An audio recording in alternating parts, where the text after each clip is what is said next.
बेटी का मायका। माँ कहती है, वाह बेटा वाह, दिल लगा चुड़ैल से तो परी भी क्या चीज़ है।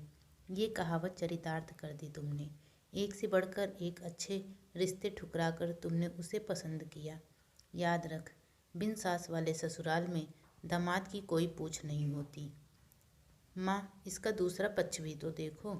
बिन माँ की बच्ची है, तुम माँ बन जाना और वह बेटी बन जाएगी। मुझे ना पढ़ाओ ये प्रेम का पाठ। तुम्हारी पसंद है तो तुम ही संभालना, उन्होंने कहा।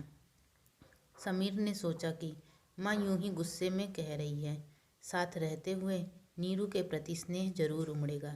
पंडित जी ने विवाह की तिथि निकाली और नियत समय पर सब संपन्न हो गया। नीरू भाई बहनों में सबसे छोटी थी। उसके पग फेरे तक बहनें रुकी। उसके बाद ना ही किसी ने बुलाया और ना ही वह गई।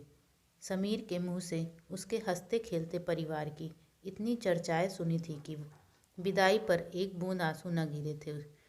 उसने हमेशा से ऐसे ही खुशहाल परिवार के सपने देखे थे। अब वही सपना सच होने जा रहा था। उसे अपना परिवार मिल रहा था। यह सोचकर बेहद प्रसन्न थी। बहुत जल्द आशा के विपरीत परिस्थितियां सामने आ गई।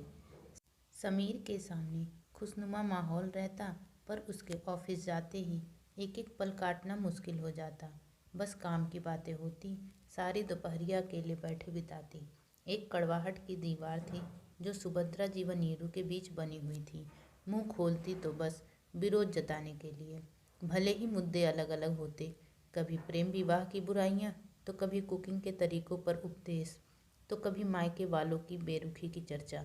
मतलब साफ था कि इस रिश्ते को उन्होंने मन से स्वीकार ना किया था। उसने एक दो बार समीर से इस बारे में कहा भी, पर वह टाल गया। वह भी क्या करता। इस शादी के लिए घर वालों को मनाने में ही उसकी सारी एनर्जी निकल गई थी। दिन निकल रहे थे, पर दूरियां घटने का नाम नहीं ले रही थी। मन में यही सब सोचती नीरू एक दिन सीढ़ियों से फिसल गई। दाहिनी पैर में फ्रैक्चर हुआ था। डॉक्टर ने 3 हफ्ते के लिए प्लास्टर चढ़ा दिया था। ऐसे में वह पूरी तरह से पराश्रित हो गई थी। ससुराल में काम करते हुए फिर भी वक्त गुजरता है। अब मरीज बनने के बाद उसे दिन पहाड़ से लगने लगे थे। ऊपर से जब तब रिश्तेदारों के फ़ोन आते रहते। सासू माँ के मायके वाले भी उटपटांग सलाह दिया करते। आज भी उनका मायका आबाद था। उनकी ओर से हर 30 त्योहार में बुलावा आ जाता। एक दिन सुभद्रा जी की माँ ने ये तक कह दिया कि नीरू को मायके भेज दो। अब क्या बुढ़ापे में बहू की सेवा करोगी। उनके लिए बड़ी दुविधा की घड़ी थी। एक ओर जहाँ बहू के आने से गृहस्थी से छुट्टी मिलनी चाहिए थी, वहीं जिम्मेदारियां बढ़ गई थी। उन्हें फैसला लेना था, अपना मायका या बहू का मायका। बहू की भोली सूरत आंखों में नाच गई। जब आज तक वह अपनी माँ से मिलने की ललक रखती हैं, तो भला नीरू के दिल में क्या बीत रही होगी।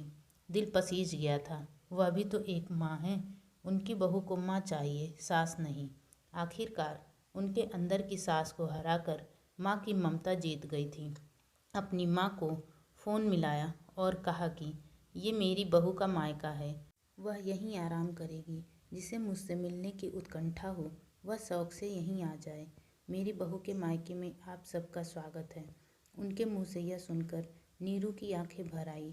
इसी ममता के लिए वह महीनों तड़पी थी।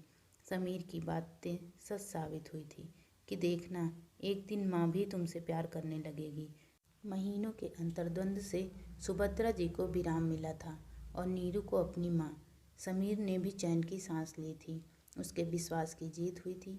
सबके हृदय में प्रेम ने घर बना लिया था। Thanks for watching.